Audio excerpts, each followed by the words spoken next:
तो चलिए डिस्कस करते हैं कि कोई भी जातक को स्त्री की संख्या कितनी होगी, है ना।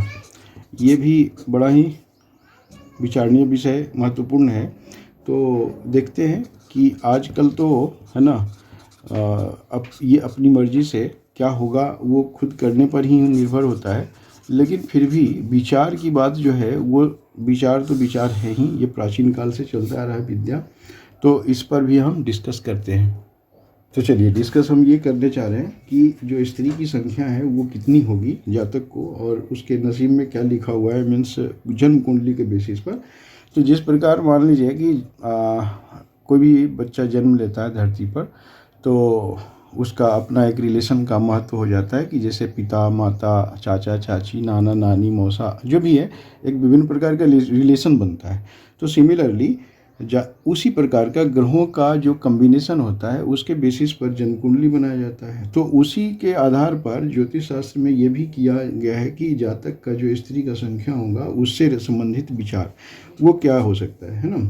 तो अगर मान लीजिए सप्तम में बृहस्पति और बुध के रहने से, अगर मान लीजिए सप्तम भाव में क्या है, बृहस्पति और बुध है अगर, है ना, तो उसमें क्या होगा कि वो ऐसे एक कंडीशन में एक ही स्त्री होता है ना, तो एक स्त्री का योग बनता है। इसी तरह से अगर हम संख्या की बात कर रहे हैं तो संख्या में तो यही होगा ना, काउंटिंग ही होगा, एक होगा, दो होगा, या और भी ज़्यादा हो सकता है, कुछ भी हो सकता है। तो उसी तरह से आप ध्यान देते रहिए। आगे सप्तम स्थान का बहुत ही बड़ा महत्व होता है, इसलिए कि जो पत्नी का जो विचार किया जाता है सप्तम स्थान से किया जाता है। और शुक्र चूंकि कारक ग्रह है तो इनका भी विचार किया जाएगा। तो अगला कंडीशन ये है कि अगर मान लीजिए कि सप्तम स्थान में मंगल या रवि है तो प्रायः एक ही है ना, एक ही स्त्री का बोध होता है। तो मंगल और रवि में भी, है ना, एक ही कंडीशन होता है। दूसरा क्या है कि अगर मान लीजिए लग्नाधिपति, लग्न मतलब लग्न का अधिपति, और सप्तम का अधिपति, इन दोनों ही के लग्न में अथवा सप्तम में रहने से दोनों स्त्रियां दो हो जाती है। मतलब समझ रहे हैं आप, जैसे ये इस भाव का कर्क है ना, कर्क का स्वामी चंद्रमा है ना।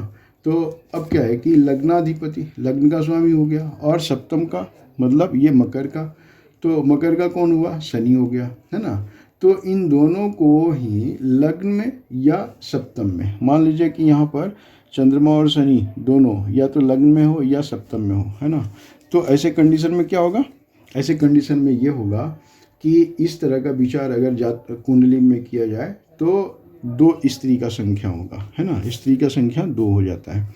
इसी तरह से अगर बात कर लीजिए कि ये तो द्वितीयेश और सप्तमेश दोनों स्वगृही हो तो भी जातक का एक ही विवाह होता है ना। तो द्वितीयेश मतलब सेकंड भाव का दूसरे जो स्वामी होगा रवि, मान लीजिए यहाँ पर द्वितीयेश का भी और सप्तमेश का भी, है ना। सप्तमेश मतलब आप समझ रहे हैं, ये शनि, तो ये शनि है ना, ये दोनों भी अगर मान लीजिए कि ऐसा कंडीशन हो कि स्वगृही हो, है ना, ये क्या हो, स्वगृही हो, तो भी क्या है कंडीशन, एक ही पत्नी होगी, राइट।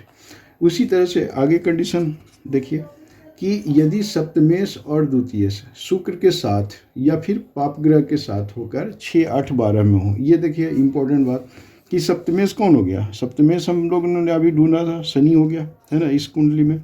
और क्या हो गया दूसरा कि द्वितीयेश क्या है, तो द्वितीयेश मान लीजिए ये रवि हो गया, ठीक है ना, ये अभी देख लिए हम लोग। अब इसके साथ कौन हो, है ना, अब ये इसके साथ मान लीजिए शुक्र है, या फिर क्या है, शुक्र है, या फिर क्या है कि पाप ग्रह के साथ होकर अगर 6, 8, 12 में हो, मान लीजिए 6 में, 8 में और 12 में, ये देखिए अशुभ विचार किया जाता है इन सभी घर का, इन स्थान का। तो क्या है कि स्त्री की मृत्यु हो सकती है ना। ये अब ये मृत्यु होना समझ रहे हैं कि चूँकि 6, 8, 12 का मीन्स बहुत बुरा प्रभाव होता है। तो इस तरह से भी देखना चाहिए कि इसके बाद जब दूसरी शादी हो जाएगी, है ना, तो फिर संख्या का विचार उतना ही होगा जितना ग्रह सप्तमेश और द्वितीयेश के साथ होंगे। तो अब ये द्वितीयेश और सप्तमेश का भी प्रभाव है कि उनके साथ कितना ग्रह है ना, वो उतना भी नंबर हो सकता है।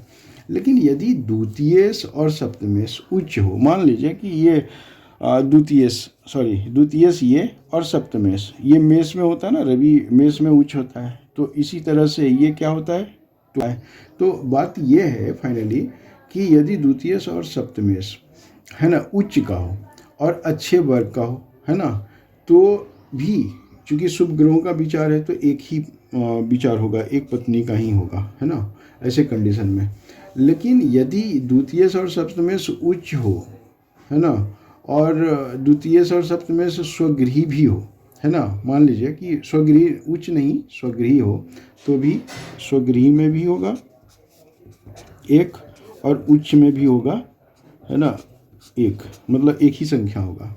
तो इस तरह से अगर देखा जाए कि अब हम एक कुंडली की बात करते हैं कि जैसे मान लीजिए कि इसमें क्या है कि अगर मान लीजिए इस कुंडली के अनुसार अगर देखा जाए तो 2 विवाह होना चाहिए, है ना, लेकिन इस कुंडली की यह बात गलत निकली, मतलब ये गलत ही आया। अब ऐसा समझ लीजिए कि इस कुंडली पर पूर्ण ध्यान देने से 2 विवाह नहीं बल्कि एक ही विवाह का बोध होता है ना। जैसे मान लीजिए द्वितीय से सूर्य है, और अगर मान लीजिए कि खड्वर्ग जो बोलते हैं ना, खड्वर्ग, इसके लिए इम्पोर्टेंट बात है, तो ये अगर इसमें कंडीशन को देख करके ही फिर इसका विचार किया जा सकता है। लेकिन आगे फिर ये हम डिस्कस करते हैं कि जैसे मान लीजिए सप्तम और अष्टम स्थान में पाप ग्रह हो, है ना, ये सप्तम में और अष्टम में मान लीजिए क्या है, पाप ग्रह है, और मंगल द्वादश भाव में हो, मंगल कहाँ हो, मान लीजिए कि द्वादश में हो, है ना, तो क्या होगा कि इस तरह के कंडीशन में भी जातक का द्वितीय विवाह अवश्य हो सकता है ना, क्योंकि ये अष्टम में कुछ निगेटिव प्रभाव डालता है, तो ये हो सकता है। इसी तरह से अगर लग्न सप्तम स्थान और चंद्र लग्न, है ना, एक तो हो गया लग्न, दूसरा क्या है सप्तम स्थान, और एक चंद्र लग्न। चंद्र लग्न कौन हुआ, जहाँ चंद्रमा है इसको हम लग्न अगर मान लेते हैं तो वो चंद्र लग्न बन जाता है। तो उसी तरह से ये तीनों अगर द्विस्वभाव राशि का हो, है ना, राशि क्या हो तो द्विस्वभाव। द्विस्वभाव आप समझते ही होंगे कि एक तो है ना चर स्थिर और द्विस्वभाव, है ना, ये तीसरा कंडीशन होता है। तो द्विस्वभाव का स्थिति ये होता है कि वो एक जैसा नहीं रहता है ना, वो उसमें चेंजेज होता है। तो एक तो हो गया क्या, लग्न का भी बात कर लिए, एक हो गया सप्तम का, है ना, बात कर लिए, और तीसरा क्या हुआ, चंद्र लग्न का बात कर लिए, है ना। तो इस तरह से अगर इन सभी का द्विस्वभाव हो राशि, तो जातक की 2 स्त्रियाँ हो सकती है। इस प्रकार मान लीजिए कि लग्नेश, सप्तमेश और चंद्र का लग्नेश, है ना, चंद्र का लग्नेश, ठीक है, और शुक्र सभी अगर द्विस्वभाव का हो तो 2 स्त्री का योग बनता है। तो ये आप समझ लीजिए कि यहाँ पर तो लग्न की बात की है, सप्तम की बात कर ली और चंद्र की, और फिर इसमें शुक्र भी आप देख सकते हैं ना, शुक्र का पोजीशन भी अगर द्विस्वभाव राशि में है तो वही होगा विचार कि इस टाइप का द्वितीय मीन्स स्त्री का योग बनता है। और यदि मान लीजिए कि लग्नेश, है ना, द्वादश भाव में बैठा है, मतलब लग्न का स्वामी, है ना, अगर द्वादश भाव में बैठा हो और द्वितीय पाप ग्रह के साथ, या फिर सप्तम स्थान में पाप ग्रह बैठा हो, तो जातक को फिर 2 स्त्री होने का संभावना है। तो पाप ग्रह और शुभ ग्रह का देखिए कम्बिनेशन कितना होता है। इसी तरह से अगर मान लीजिए कि सप्तमेश क्या है, शुभ ग्रहों के साथ भी है ना, शुभ ग्रहों के साथ भी है, शुभ ग्रह तो है, लेकिन क्या है ये साथ में क्या 6, 8 और 12 भाव में, तो ऐसे स्थान में है ना, तो सप्तम में पाप ग्रह हो तो जातक के भी ये दो विवाह होने योग बनता है ना। इसी तरह से आगे भी हम डिस्कस करते रहेंगे, और कुछ और भी इस तरह से आप देखिए कि लग्नाधिपति उच्च बकरी, है ना। अब मान लीजिए लग्न का जो स्वामी है वो या तो क्या है उच्च में बैठा है, या मूल त्रिकोणस्थ है, या फिर अच्छे वर्ग का है, और यदि लग्न में बैठा है तो जातक को बहुत स्त्रियां हो सकती है ना। परंतु यदि लग्नेश अष्टम का और द्वादशगत, मतलब द्वादश स्थान में हो, तो उसका 2 विवाह होने का योग बनता है। इस तरह से विभिन्न प्रकार का कम्बिनेशन देखा जा सकता है। तो अगर मान लीजिए कि इन सभी में से फाइनली हम लोग फाइंड आउट करें तो चंद्र लग्न को भी देखा जा सकता है, लग्न स्थान को देखा जा सकता है, सप्तम भाव को देखा जा सकता है और शुक्र का पोजीशन को भी देखा जा सकता है।